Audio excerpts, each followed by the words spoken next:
I would like to start by sharing with you all some fun facts about marijuana. Fact 1. No one knows the true origin of marijuana, which is funny to me because people love the way it makes them feel, but nobody knows where it came from. We do know that according to Live Science, the first document talking about marijuana was in the Drug Enforcement Administration Museum in Arlington, Virginia. It talks about the first time cannabis was actually used, which was in 2727 BC. That's a long time ago. Fun fact number 2, cats and dogs can actually benefit from medical marijuana. The cannabis products that are used for pets are made from hemp, which is another variety of the same plant as marijuana. They call it cannabis sativa. So, today I would like to share with you all why I think marijuana should be legalized in the United States for not only medical use but for recreational use as well. Many of us have heard many debates on whether marijuana should be legalized or not. Does anyone in here believe that marijuana should be legalized in the United States? Well, I hope that the ones who don't, I can change your mind by the end of the speech. So recently I traveled to Las Vegas to visit a friend. If you all don't know, Nevada is one of the few states that has legalized marijuana. While I was in Las Vegas, I wanted to see what all the excitement was about in the dispensaries. I do not smoke marijuana. I was just curious of what a dispensary was. So I went, and they had all types of items with THC.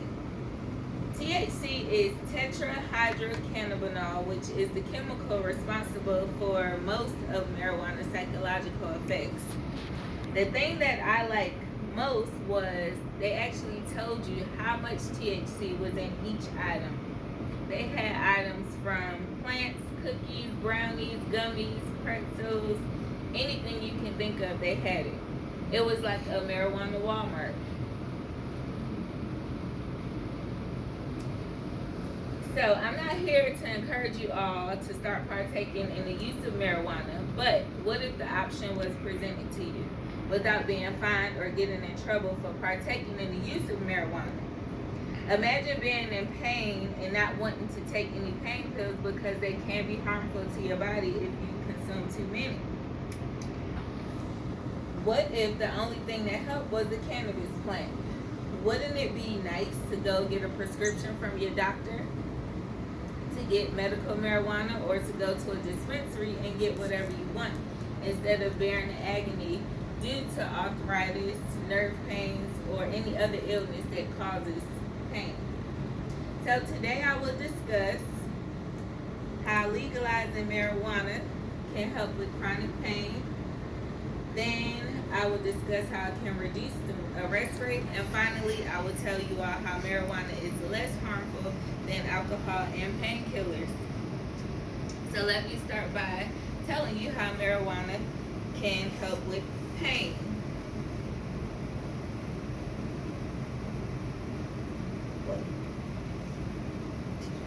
According to the book, Marijuana as Medicine, The Science Behind the Controversy by Allison Mack and Janet Joy, they stated that marijuana was used in tea and in herbal extracts to heal people. They didn't smoke it back then.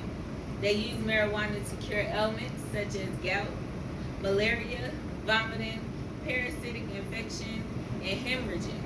They also used marijuana as a remedy to cure diarrhea in China.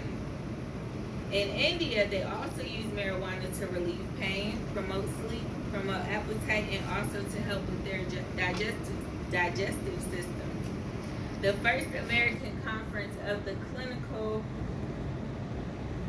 use of marijuana was held in Ohio in 1860. Physicians reported that marijuana treated gonorrhea, pain, chronic coughs, and a host of other conditions. As I read on, I've learned that once pure marijuana became available, they started coming out with synthetic drugs such as aspirins and barbiturates to replace the herbal remedies. Now, wouldn't you all like to put something natural in your body instead of putting something synthetic in your body?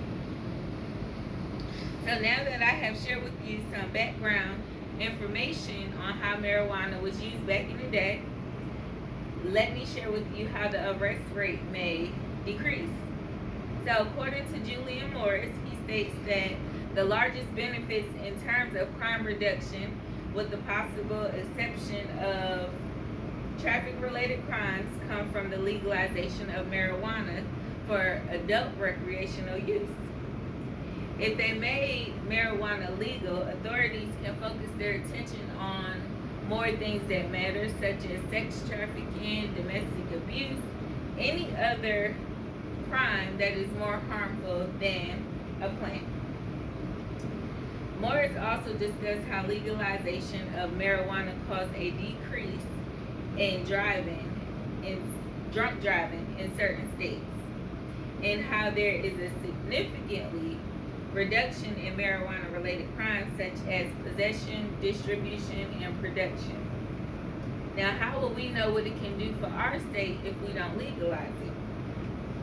So now that I have shared with you how the crime rate may be reduced, lastly, I want to share with you how marijuana can be less harmful than alcohol and painkillers. So I read a news article titled "Legalize Marijuana, Debated by Dionysus," and he wrote about a man that had a rare genetic disorder that caused his joints to hurt. He explained how marijuana worked for him as much as painkillers, and how he watched his cousin grow addicted to painkillers. Now, we all know how the opioid crisis is killing people. So in another article on the Business Insider website, I read that in 2016, alcohol was the 7th leading cause of death. According to the Center for Disease Control and Prevention, 90,000 people have died from alcohol-induced causes in the United States in 2014, while no deaths from marijuana overdose have been reported. So now we can see that there is a huge difference between alcohol and marijuana. So I have discussed with you all how legalizing marijuana can reduce the arrest rate, help heal, and it's less harmful than alcohol.